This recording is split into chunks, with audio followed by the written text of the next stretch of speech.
오늘은 소선지서 중에서 하나인 아모스서에서 우리가 현재 취해야 될 태도에 대해서 배워보려고 합니다.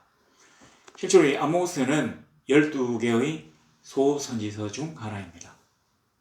근데 우리가 이 대선지서와 소선지서를 나누는데 우리는 이성적으로는 소선지서를 기록한 선지자들이 대선지서를 기록한 선지자들보다 더 못한 사람이 아니라는 것을 알고는 있지만 우리도 모르게 소선지서를 기록한 선지자들을 소선지자라고 생각하는 경향이 농후합니다.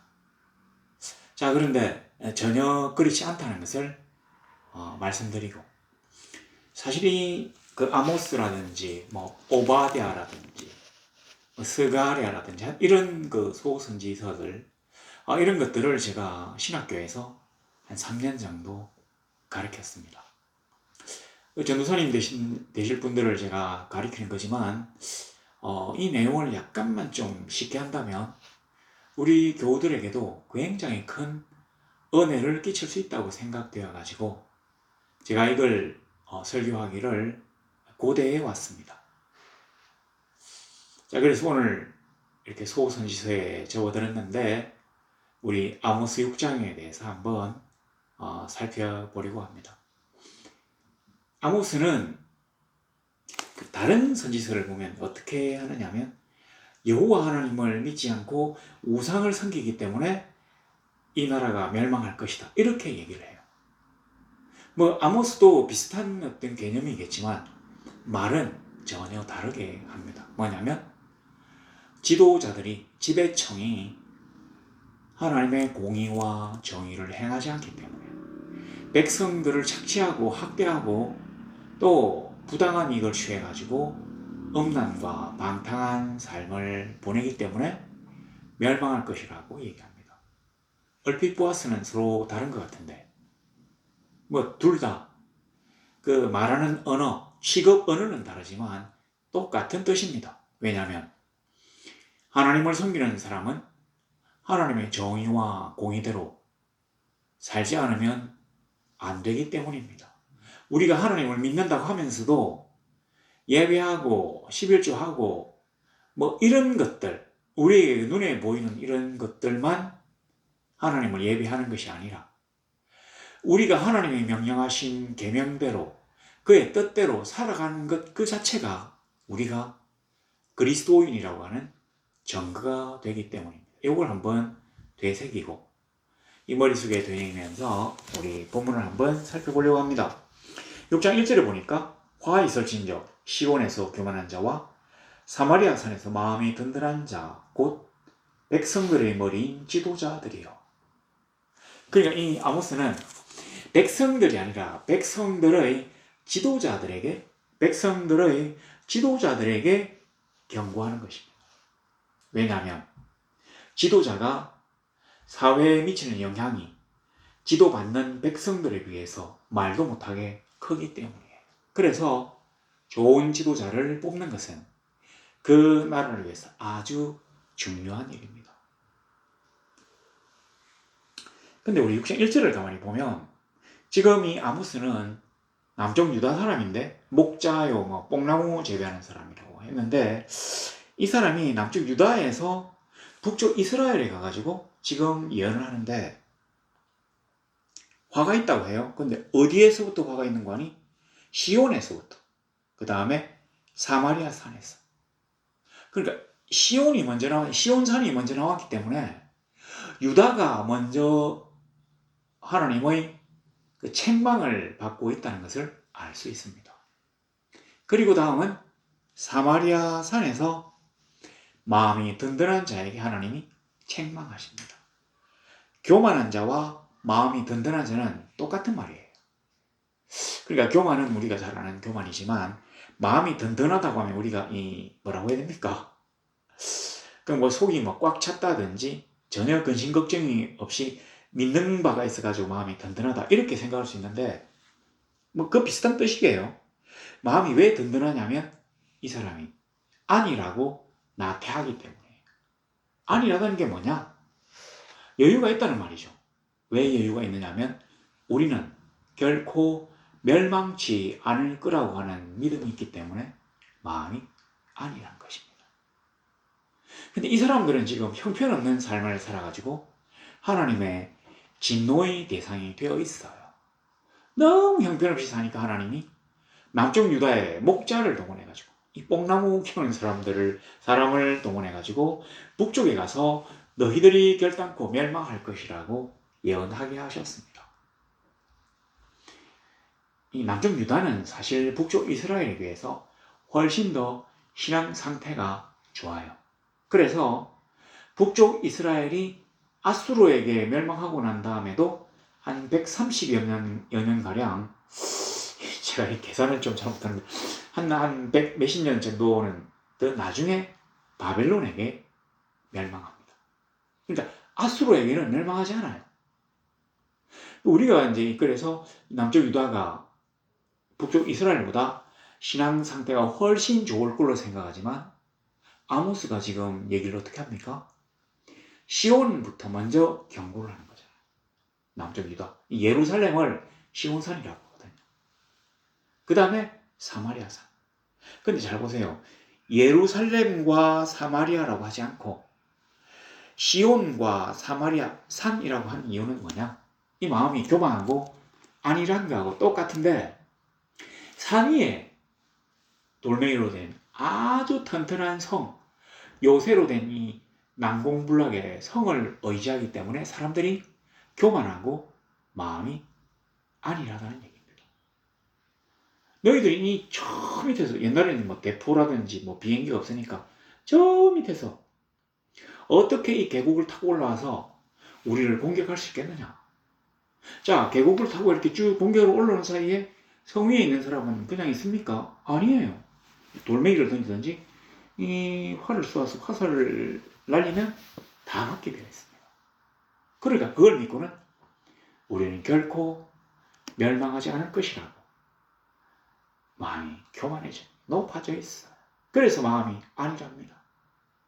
나태해요. 절대로 우리는 어떻게 큰 일이 닥칠 수가 없어. 자, 이런 사람들, 곧 백성들의 머리인 지도자들에게 하나님이 지금 말씀하시는 것이죠. 근데 이게 사실은 이 번역상에 약간의 문제가 있는데, 백성들의 머리인 지도자들이요 라고 하는 말은 뭐 우리식으로 생각하면 아주 단순한 말 같은데, 실제로는 이제 이게 그런 말이 아니라 지도자들이, 그러니까 백성들의 머리인 지도자들이 이스라엘 백성들의 머리인 지도자들을 가리키는 게 아니라는 얘기죠. 온 세상 백성들의 머리인 지도자들이여라고 하는 말입니다. 뭐냐면 이스라엘이나 유대의 지도층들은 내가 머리가 너무 좋아가지고 온 세상의 백성들과 지도자들보다도 더 뛰어나다고 그렇게 자기를 높이고 있다는 얘기입니다. 그러니까 우리가 지금 이렇게 잘 살고 강력하고 살기 좋은 시절이다 이렇게 생각하는 거예요. 내가 통치를 잘해가지고 이 나라가 지금 굉장히 잘 되고 있다. 이 아모스가 예언하던 이 시절의 북이스라엘 왕은 여로보암 2세입니다. 이 여로보암 2세는 남북이 갈라지고 난 다음에 가장 최전성기를 기록한 왕이에요. 보통 우리가 성경을 보면 그 단과 브엘세바라고 이 축소된 이스라엘 영토를 이야기하는데, 원래 하나님이 이스라엘 백성들에게 주신 그 가나안의 원형력은 하맛 어귀에서부터 애굽 시내까지거든요. 저도 이 애굽 시내가 어딘지는 솔직히 잘 모르겠는데, 이 뒤에 보면 나와요. 여기 아라바 시내. 이게 아마 애굽 시내인 것 같은데, 보세요. 14절에 보시면 하맛 어귀에서부터 아라바 시내까지 너희를 합대하리라 하셨느니라. 왜냐하면 이게 그 당시 북이스라엘의 영토였거든요. 그러니까 너무 북이스라엘이 지금 굉장히 넓은 영토를 가지고 있어요. 그리고 이 동서 중개무역의 요지를 차지하고 앉아가지고 인도라든지 저기 히말라야 쪽에서 온 어떤 뭐 향료, 그 다음에 또 유향 같은 거, 뭐 그 다음에 또 비단 같은 거, 그 다음에 또 남쪽에서 올라온 그 코끼리 상아 같은 거, 또 이 서쪽에서 온 공작, 뭐 하여튼 그런 것들을 이렇게 교류하면서 막대한 부를 이루었습니다. 돈도 많고 군대도 강하고 실제로 이제 강하지는 않았는데 이 사람 생각에 군대고 강하고 그러니까 넓은 영토를 차지했다고 생각합니다. 이 하맛흑이라고 했는데 실제로 이 하맛은 다윗의 동맹국이에요. 하맛 아람이라고 했는데 이 아람이 그 당시에는 이 통일된 시리아가 통일된 나라가 아니라 각각 나라가 달라요. 다메섹 아람, 하맛 아람 뭐 이런 식으로 이렇게. 근데 하맛은 저 북쪽에 있거든요. 터키 남쪽에. 그러니까 이 아람 그러니까 원래 그 유브라데스 강 쪽도 다 아람이잖아요. 아람이 이제 여러 민족들이 도시국가 같은 걸 건설해가 쫙 있는데 이 하맛이라고 하는 그 나라의 왕과 다윗이 동맹이었는데 그 하맛 바로 앞쪽 그걸 하맛읍이라고 합니다. 거기서부터 이 아라바 요 애굽 시내까지를 하나님이 이스라엘 영토로 주셨어요. 근데 이 굉장한 영토는 다윗 때도 차지하지 못했고 솔로몬 때 차지한 적이 있다가 빼앗긴. 근데 다시금 그런 넓은 판도를 기록하니까 사람들이 다윗과 솔로몬 시대의 그 전성기를 다시 회복했다고 기고만장합니다. 그래서 내가 세상에서 제일 똑똑하다 이렇게 마음이 교만해지고 있는 거예요. 그래서 이스라엘 집이 그들을 따릅니다. 백성들이 그들을 따라요.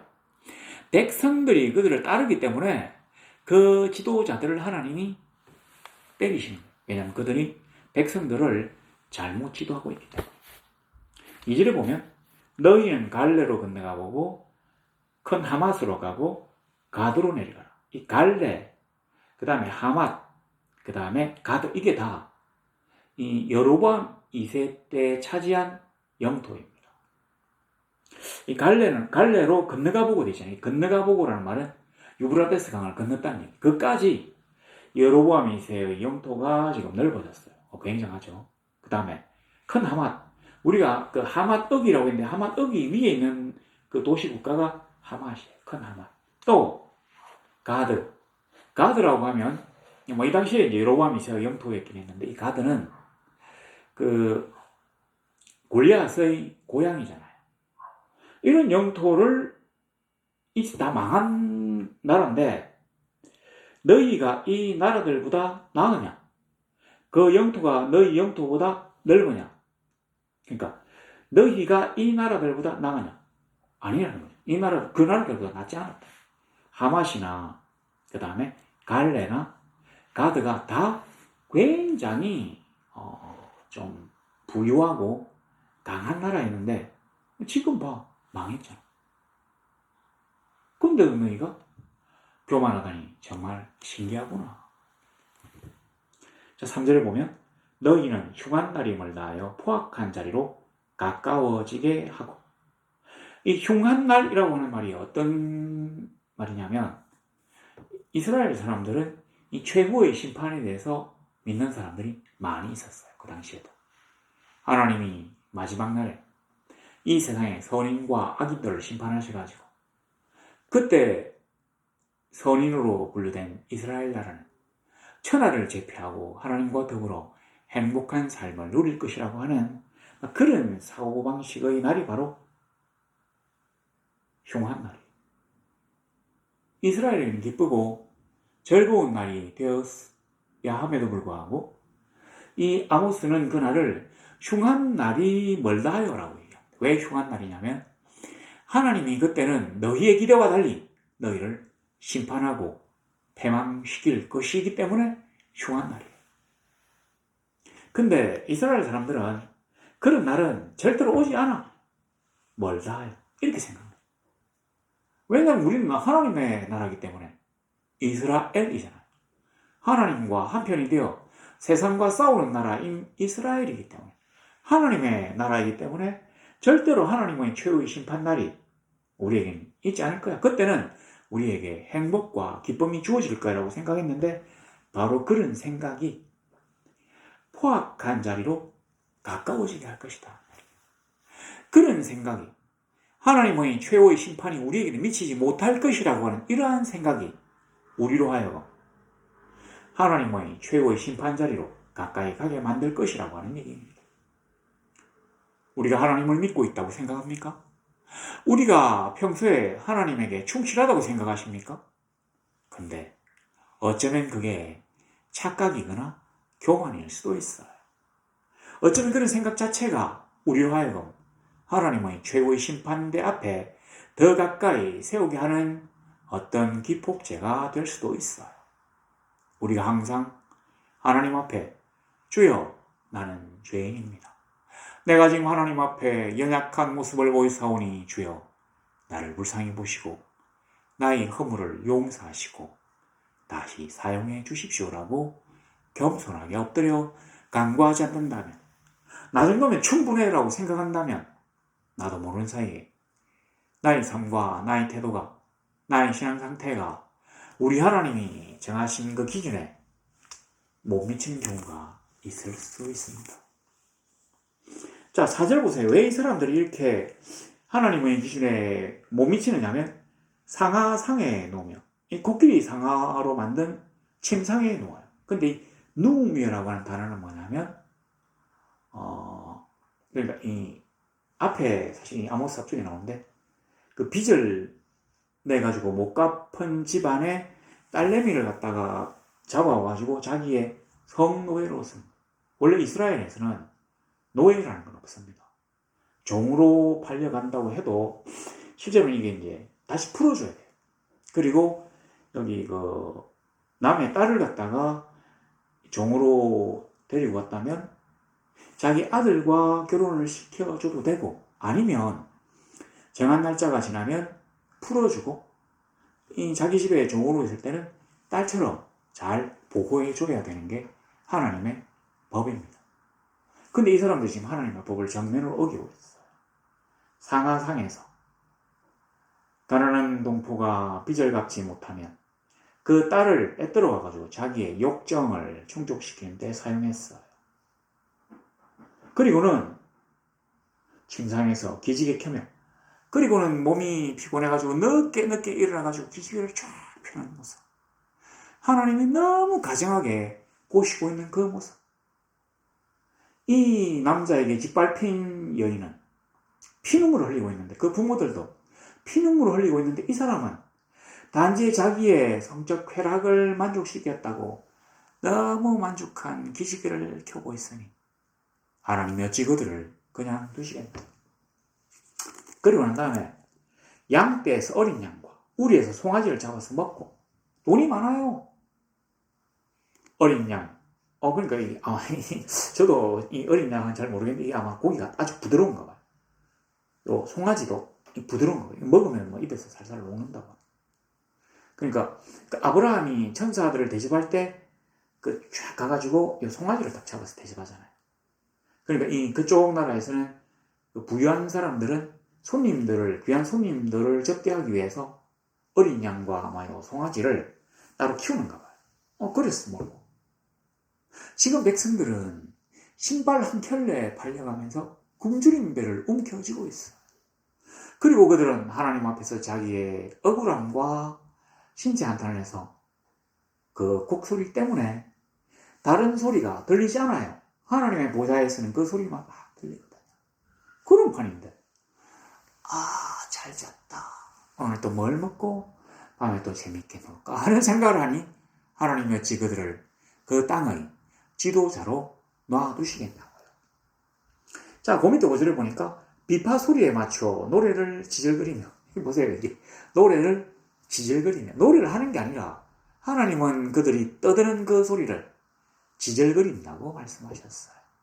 그 앞에 번역 성경에서는 헛된 노래를 지절거리며라고 번역했답니다. 헛된 노래를 지절거린다.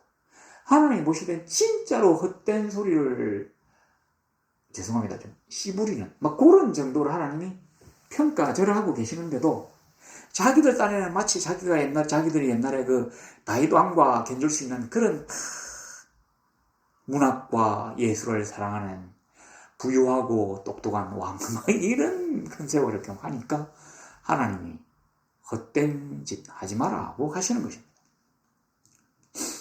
자, 그리고 난 다음에 자기를 위하여 악기를 제조했어요. 다윗처럼. 다윗은 자기를 위하여 악기를 제조한 게 아닙니다. 여호와 하나님을 찬양하기 위하여 악기를 만들었어요. 그걸 켜면서 하나님을 찬양했거든요. 그러니까 그 사울에게 자꾸 들어갔다 나왔다는 그 악령을 갖다가 물리칠 수 있는 어떤 영적인 그런 영성이 더 커지잖아요. 근데 이 사람들은 그게 아니라 흉내만 내고 자기를 위해서 막 헛소리를 막. 자, 그 다음에 7절에 보세요. 6절에 대접으로 포도주를 마신. 이 포도주는 술이잖아요. 이 또 술이에요. 술인데 이걸 갖다가 대접으로 마셨다. 이 대접은 원문에는 큰 양동이 같은 그런 큰 거를 대접이라고 하고, 또는 성전에서 그 아주 귀하게 쓰이는 검은 그릇, 그걸 갖다가 대접이라고 했어요. 그러니까 성전에서 사용하는 그릇을 갖고 와가지고 자기가 술을 마시면 어떻게 됩니까? 하나님 죽여버려요. 바벨론의 그 벨사살이 그 성전, 예루살렘 성전 기념 들고 와가지고 술 마시다가 그날 나라 망하잖아요. 똑같은 일. 아니면 어마어마하게 큰데 술을 갖다가 막 물처럼 막 벌컥벌컥 들이키면 이게 사치와 방탕과 완전히 이거는 무도함이죠. 그 나라의 정치를 갖다가 해야 되는 사람이 술을 너무 술이 떡이 돼가지고 대접으로 포도주를 마신다. 그 다음에 귀한 기름을 몸에 바르면서, 이 기름을 몸에 바르는 건 그 당시 이스라엘 사람들이 많이 했던 건데, 이 사람들이 발랐던 기름은 아마 그 강남유 올리브 기름이에요. 이게 왜 발랐냐면 그 옛날엔 약이 없으니까 이게 치료약이거든요. 가령 그 강도 만난 강도 만난 사람의 친구 할 때 보면 그 사마리아인이 그 기름을 발라주잖아요. 그런 그 약으로서는. 아니면 또 뭔가 어떤 친구 집, 아니면 누구 집에 손님으로 대접받아가면 요 올리브 기름을 머리에 좀 뿌려주고, 아니면 다리에다 좀 그래가지고 냄새를 좀, 하여튼 그런 걸 쓰는 건데, 여기에 있는 기름은 그런 기름이 아니에요. 그 히말라야에서 난 나드향, 그 유향 같은 거 아주 비싼 이런 거를 쫙 붓는, 이걸 왜 붓느냐면 이성을 유혹하기 위해서. 그러니까 이게 향락을 위해서 쓴 거거든요. 하나님이 절대로 용납지 아니하십니다. 너희 그 헛된 향락을 위하여 그 귀한 기름을 사용하다니, 그거 백성들의 피와 눈물이잖아. 근데 그걸 이렇게 사용해? 내가 결단코 너를 그냥 두지 않으리라고 하신 것입니다. 자, 그 다음에 보세요.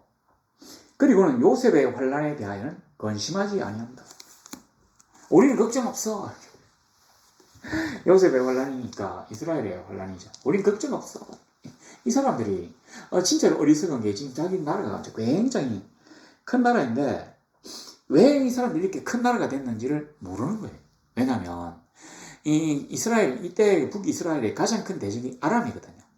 우리 엘리야 때 보면 그 엘리사가 그 계집종, 그 아람 나라 그 나만 집에 있는 그 계집종 얘기야 관련해서 나오잖아요. 그 아람 사람들이 항상 이스라엘 국경 변경에 쳐들어가가지고 사람들 막 잡아와. 그 지금 굉장히 이 아람 나라가 이스라엘의 큰 대적이었어요. 근데 어느 날부터인가 이 아람 나라가 약해져가지고 이스라엘과 싸우면 자꾸 아람이 지는 거예요. 그래서 하맛도 빼들고 갈레도 빼들고, 그 다음에 블레셋에 쳐들어가가지고 가드도 빼들고. 어이구, 우리가 이렇게 강한 나라인가? 나의 전략 전술이 이렇게 뛰어난가? 야, 내가 진짜로 굉장히 안갑다. 이 세상의 지도자라는 것들은 저 쪼다들, 죄송합니다, 이 쪼다는 아니고 바보들? 막 그렇게 생각했단 말이에요. 자, 근데 실제로 보니까 그러므로 그들이 이제는 사로잡히는 자 중에 앞서 사로잡히리니 기지개 켜는 자의 떠드는 소리가 거치리라. 우리는 상류청, 아니면 지도청, 아니면 지배청은 나라가 어려워지거나 멸망해도 너건이 살아남을 수 있다고 착각합니다. 뭐 부자는 망해도 3년을 간다. 3대를 간다면 3년을 간다 합시다. 그러니까 가난한 자들이 먼저 망하고 부자가 나중에 망하고 하청이 먼저 망하고 상청은 나중에 망하고 지도를 받는 사람, 지배를 받는 사람이 먼저 망하고 지배하는 사람은 늦게 망하고 이렇게 착각하고 있었습니다. 이 사람들도 마찬가지예요. 요셉의 환란에 대해서는 근심하지 않았어요. 나는 아무리 상관이 없어. 너희가 배가 고파? 야, 게을러서 그렇지. 일 열심히 해. 근데 왜 배를 불러? 그런 일이 없어. 막 이런 식이죠. 그랬는데 사로잡히는 자 중에 앞서 사로잡힐 것이다. 나중에 외적이 쳐들어와서 너희를 포로로 끌고 갈 때 일반 백성들보다 너희가 먼저 사로잡혀서 포로로 끌려갈 것이라고 주님이 지금 말씀하시는 것입니다. 우리는 거꾸로 생각해 왔어요. 그러나 그렇지 않아요. 왜냐? 그 지도청이 이 백성들에게 큰 영향을 미쳤는데 잘못된 영향을 미쳐가지고 오히려 이 백성들로 하여금 함정과 올무에 빠지도록 만든 죄과가 더 크기 때문에 하나님이 먼저 사로잡히게 하셨다는 것입니다. 그러면 자동적으로 잘 잤다 이런 소리도 더 이상 떠들지 못하게 만들 것이라는 것이에요. 하나님 너무 이 소리가 듣기 싫었던가 봐요. 저 피눈물 흘리며 오늘 어디서 이 굶주린 배를 채워가면서 동행하는 저 사람들이 막 있는데 자기는 혼자서 연락하며 안 그래도 가난한 사람들이 그걸 빼들어가지고 한 일주일 뒤에 죽을 사람을 오늘 죽도록 만들고 그거 이제 빼들어 자기가 먹으니까.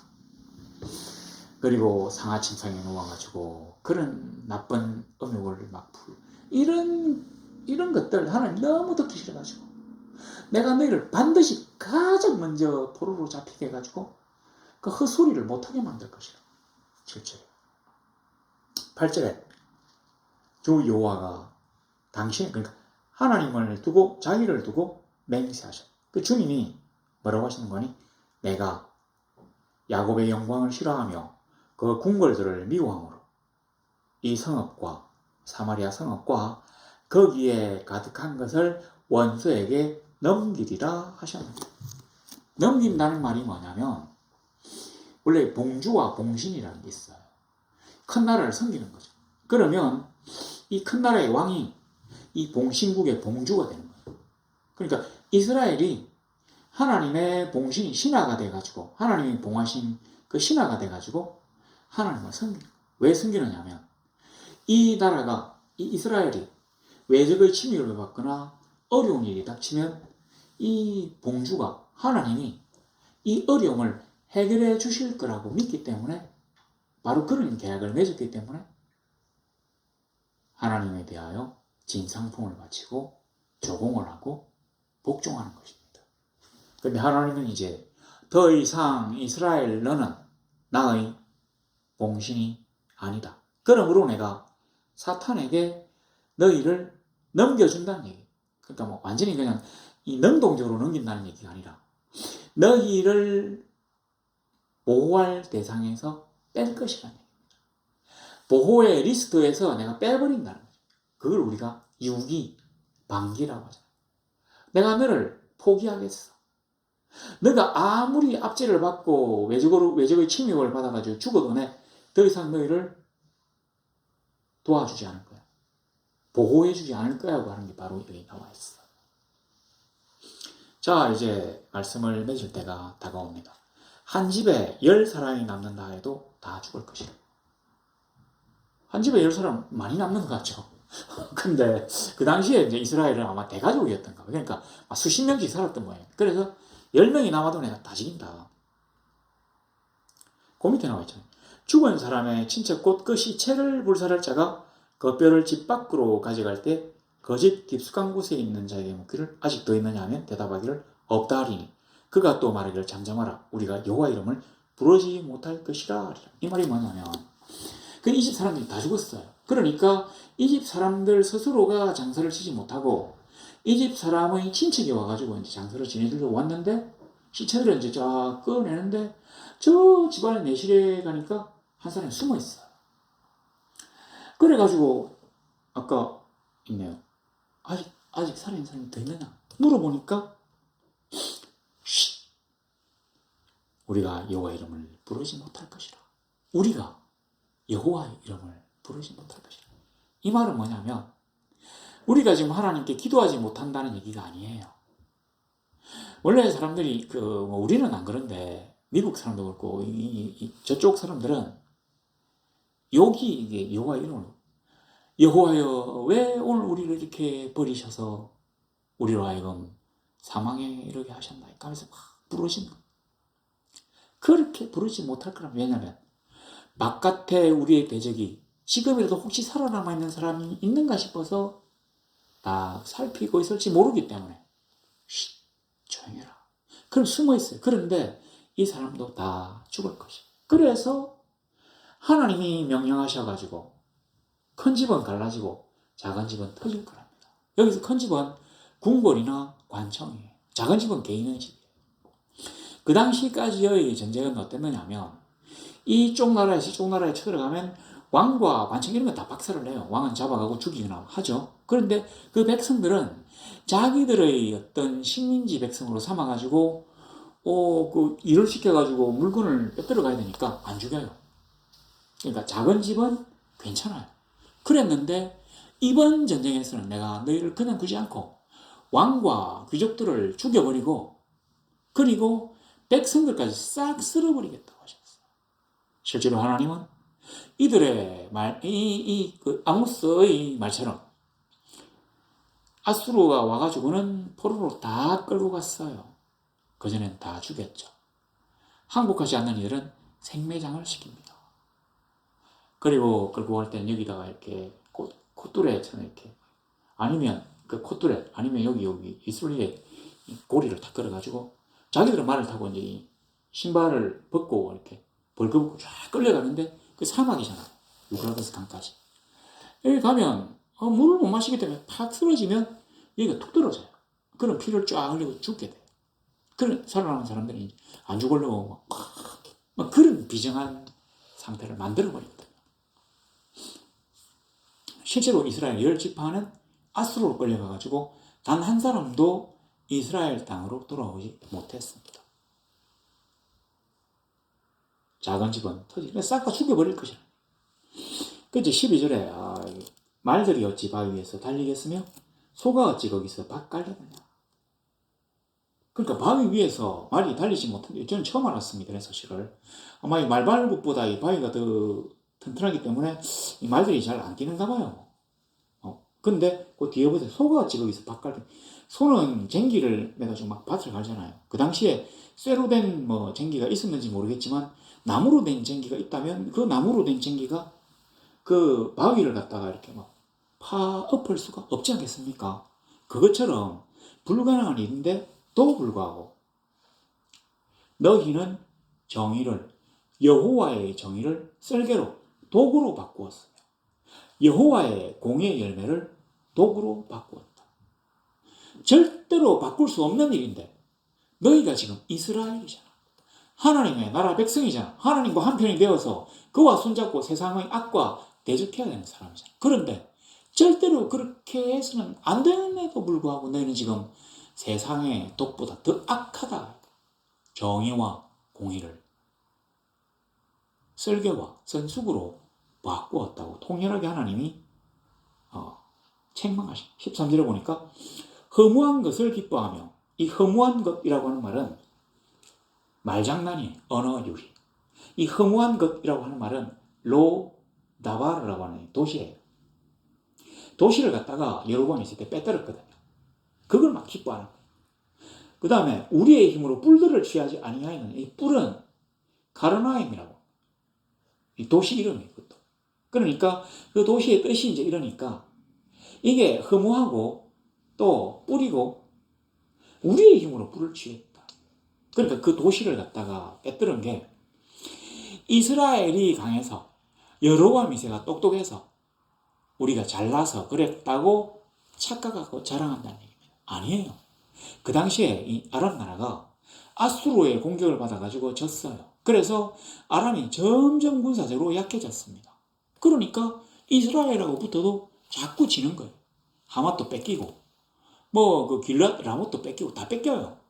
아람 자체가 거의 뭐 다메섹 일대만 있고 나머지 다 없어졌으니까. 그러면 왜 그 아람 나라 뒤편에 있는 이스라엘이 이 당시에 아수르가 이 당시에 이스라엘을 공격하지 않았느냐? 왜냐하면 공격하려고 했는데 아수르 북쪽에 아라랏 산이 있잖아요. 그 아라랏이라고 뭐 우라랏이라고 하고 뭐 하여튼 그 아라랏이라고 하는 나라가 신흥 강국이 등장해가지고 아수르를 막 공격하니까 아수르 사람들이 그 아라랏 나라와 싸운다고 이 아람과 이스라엘 쪽에 등한시하게 되었어요. 근데 그게 오래 가지 않습니다. 한 20여 년 정도? 왜냐하면 여로보암 2세가 죽고 아들이 그 반년 있다가 죽고 그리고 나라가 4번이나 막 반란이 일어나서 서로 죽고 죽이고 하다가 망해버리거든요. 20년 만에. 20몇 년 만에 망해버려요. 하나님 보시면 이들이 지금 망할 날짜가 지금 다가와 있어요. 근데 이들은 아무도 그런 생각을 하지 않습니다. 야곱의 근심에 대해 생각지 않아요. 여호와의 흉한 날에 대해서도 생각지 않습니다. 자기들이 지금 얼마나 사악하게 행동하고 있는지에 대해서도 자각이 없어요. 왜냐? 우리는 이스라엘이기 때문에. 우리가 하나님과 한편이고 그의 보호를 받고 있다고 믿기 때문에. 그러나 우리가 진정한 하나님의 성도라면 하나님의 정의를 쑥으로 바꾸어서는 안 됩니다. 하나님의 공의를 설교로 바꾸어서는 안 됩니다. 하나님의 정의와 공의를 행해야만이 우리가 진정한 하나님의 보호와 인도를 받을 수 있습니다. 14절에 말씀하십니다.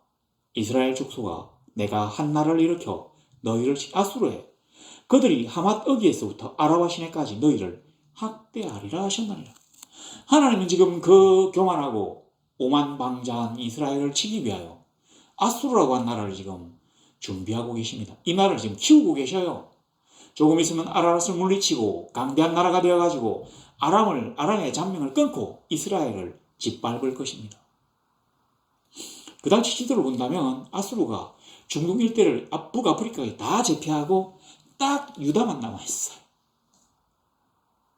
우리가 하나님의 편이 되었을 때, 우리가 하나님의 눈에 정의와 공의를 행할 때, 그의 명령을 행할 때 하나님 우리를 보호하신다고 하는 사실이 세계사에 똑똑히 나와 있습니다.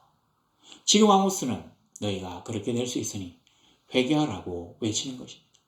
망한다는 이유가 뭐겠습니까? 너희가 망할 수 있으니까 회개하라. 회개하면 망하지 않을 것이라고 하는 말씀인 것입니다. 우리의 삶을 한번 돌아볼까요? 우리가 지금 부유하고 행복할 수 있어요. 뭔가 과거에 비하면 놀랍게 우리가 성장했습니다. 그럼에도 불구하고 우리는 항상 불만이 많죠. 비관하죠. 하나님을 원망하죠. 하나님에게 결단코 감사함을 돌리지 않습니다. 그리고 세상보다 더 악하게 나쁜 짓을 합니다. 경상도에서 잘 하는 말 있잖아요. 제일 나쁜 죄는 들킨 죄라고. 아무리 나쁜 죄를 져도 안 들키면 괜찮지만 들키면 아무리 적은 죄라도 박살난다고. 왜 들킨 죄?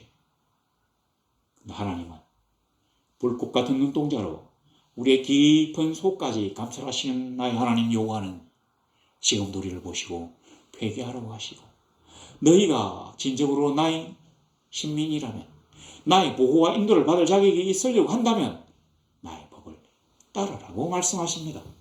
저는 우리 지도자들이 그런 사람이 되면 참 좋겠습니다. 기도하겠습니다.